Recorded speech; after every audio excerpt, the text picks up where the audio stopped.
Hi, I'm Guadalupe Martinez, and this is the dissection of the cow eye for the last lab for Bio 250, so anatomy physiology.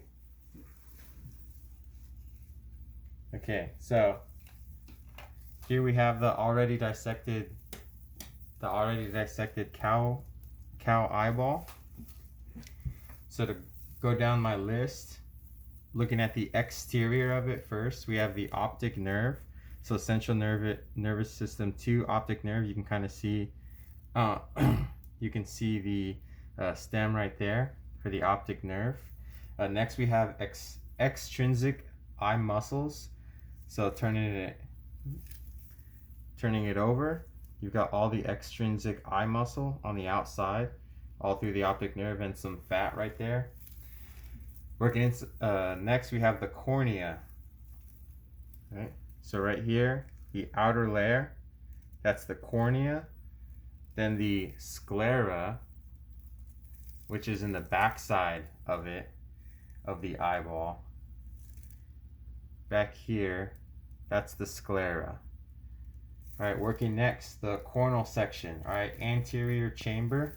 Okay, so you've got your anterior chamber, and that's going to be all the outside behind the lens. You can kind of see right there, and this is actually the lens. In the inside, you've got the bubble right there still. So right there, we've got our lens.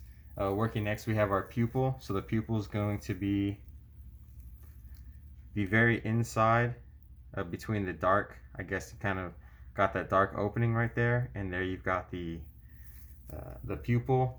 The lens. The iris is next, right? You can see it.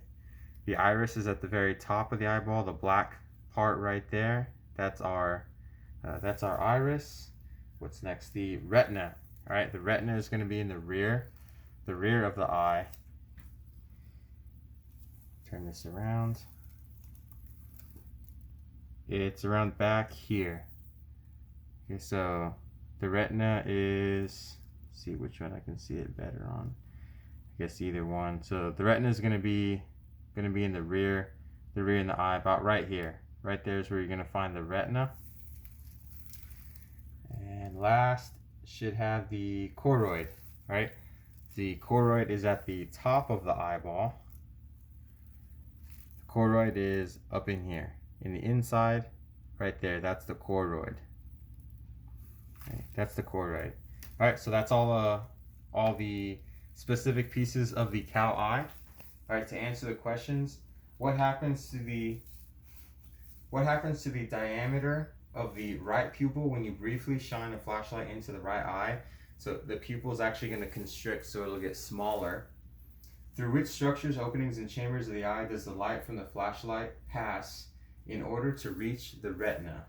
All right, so it's going to pass from the cornea. The light passes through the pupil. It's going to pass through the pupil of the eye, which we identified in the cow eye, to the iris, through the lens, and then the lens is going to focus the focus the light to the back of the retina. Which structures serve as the sensor and the effector in the pupillary light reflex? So the retina is the sensor, and the iris is the effector. Which cranial nerves are required for the pupillary light reflex? So you're going to require central nervous 2, 3, as well as the central brain stem. What happens to the diameter of the left eye when you briefly shine a flashlight into the right eye? So the left eye, the diameter of the left pupil is going to constrict or get smaller as well. All right, so that's our final lab for Bio 250. Again, that was the anatomy of the cow eye. I'm Guadalupe Martinez. Thanks.